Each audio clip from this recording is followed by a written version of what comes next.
All right, good morning, everyone. I'm Ishita Ghosh. I'm a PhD student at the University of California at Berkeley. And for the next 8 minutes, I'll be talking about some findings that I've found in my ethnographic fieldwork in India and Ghana over the years. And I'll be talking about intermediated use particularly. Right. So when we start, often when we're encountering images and narratives of technology access and use in the developing world, we find that there is this person in between the user and their information resource, right? And why this is interesting is because it sort of moves beyond just spot assistance. It's actually a kind of informal help that enables technology access and use in the developing world in low-resource settings. So not to say that it doesn't happen here. I mean, I call my family and friends all the time if I need help navigating a particularly inexplicable website. But just this idea that people who have low literacy skills, be it digital or textual skills, and also people who cannot afford digital devices, just need help gaining that access and then being able to navigate that resource. So I'm definitely not the first person who's talking about intermediated use. In fact, if anything, I'm contributing to this literature. So Tapan Parikh and Kaushik Ghosh, different Ghosh, and Nitya Sambashivan and her co-authors talk about intermediated use a lot. They sort of come up with, they talk about it in much detail. They talk about different kinds of intermediated interactions. They talk about factors that affect this, etc. And essentially, the big picture is that there is a primary user who is then who is also known as an intermediary, who is then managing the information-seeking experience for a secondary user, who is also called a beneficiary. And they're doing this because they have some skills that the secondary users do not, right? And these skills are often literacy skills. They have better digital and textual literacy skills, and also that sometimes they actually have access. They can afford digital devices. They have access to these devices, so they can facilitate that kind of access and use. So Nitya Sambashivan and her co-authors make this quick point in their paper, which I sort of particularly liked, and sort of what I'm running with here, is that we need to think about intermediated use, especially in low-resource settings in the developing world, that goes beyond just that discrete point in time where the user is interacting with the interface.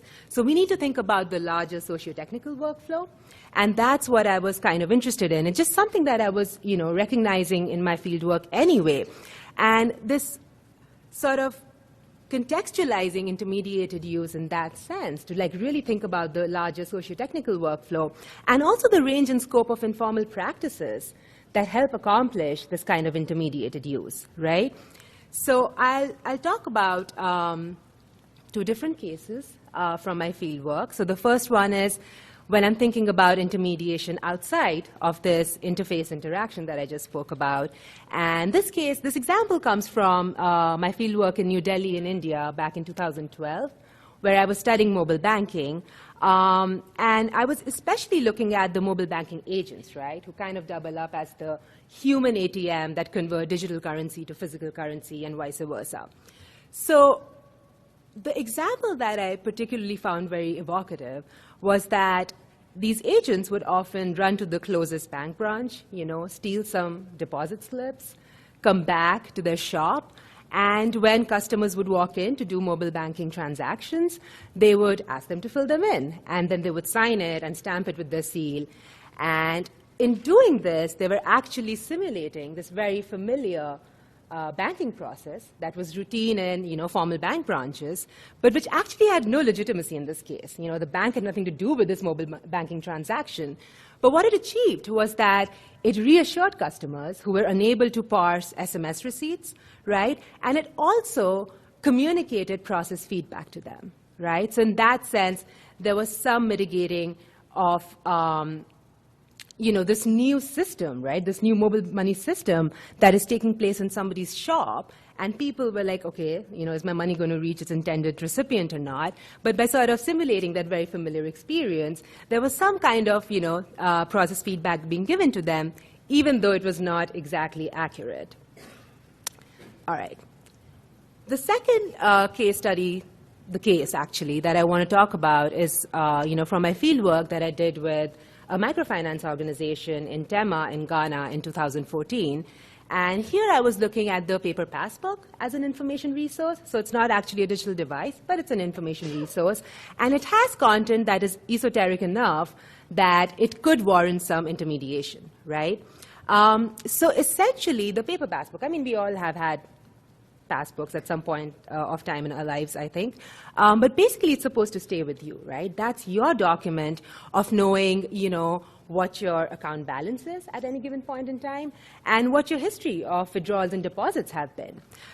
Interestingly, a lot of people in this particular sort of, place that I was in Ghana, a lot of them would give their paper passbook to their microfinance agents for safekeeping, right?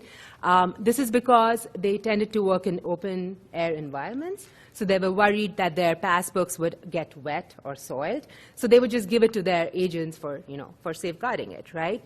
Of course, the moment you relinquish this information resource, there is no way you can actually translate or interpret the output, even if you have the skills to do so. So often what would happen is that people would keep a mental tally of their account balance in their heads. And when this became untenable, which it did very soon because, you have to keep that mental math going, they would leverage the immediacy of their mobile phones to actually call up their agents and be like, hey, what's my account balance? Not only that, they would sometimes transfer the responsibility of their financial decisions to their agents. So they would call them and be like, you know what, you have my passbook, why don't you look at my account balance, keep some of that money in my account and bring me some tomorrow, right? So that responsibility was being squarely transferred to the microfinance agent in this case.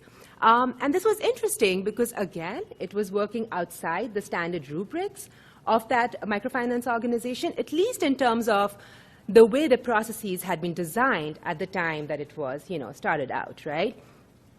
So just to conclude, I mean, I wanted to do a short talk, but just to conclude, these were just two examples of intermediated interactions, one which sort of looks at the scope of informal practices outside of that discrete human interface interaction, and one that sort of looks at, an example when custody of an information resource is voluntarily relinquished, right?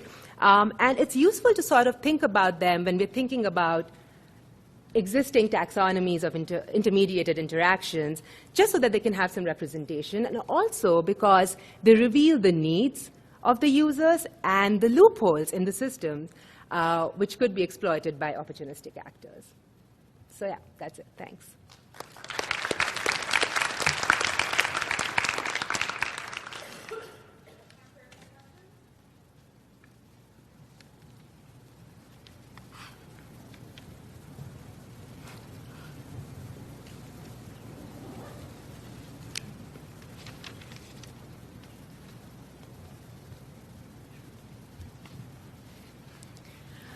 So great work. I think this is a great paper and note.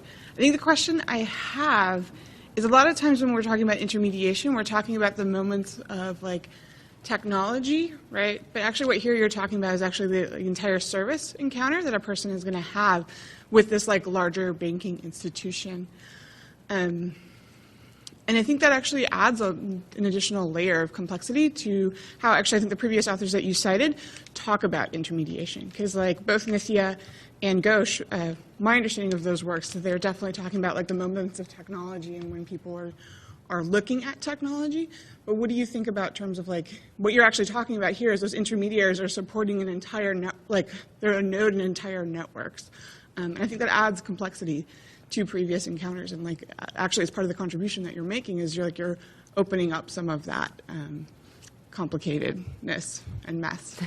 No, definitely. And to be fair, though, these previous works do allude to that. They do talk about how we need to look beyond just that, spot kind of assistance and look beyond that interaction just with the digital interface. And I think I'm constantly surprised by how little we talk about intermediated use in in low resource setting in the developed world. I think people like allude to it. I think Dina Brown, in your work, you were talking about at least informal practices. So yeah, it's good to just think about more examples that speak to this. I would like to see more of that work for sure.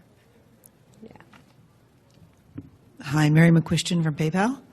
I'm curious what the relationship is, or what's the responsibility and the reputation of these intermediaries, and how does that play with people using them? I mean, how many times do people get ripped off? Yeah. And do people know about that? Does that have any impact on the intermediaries' future business prospects? Right.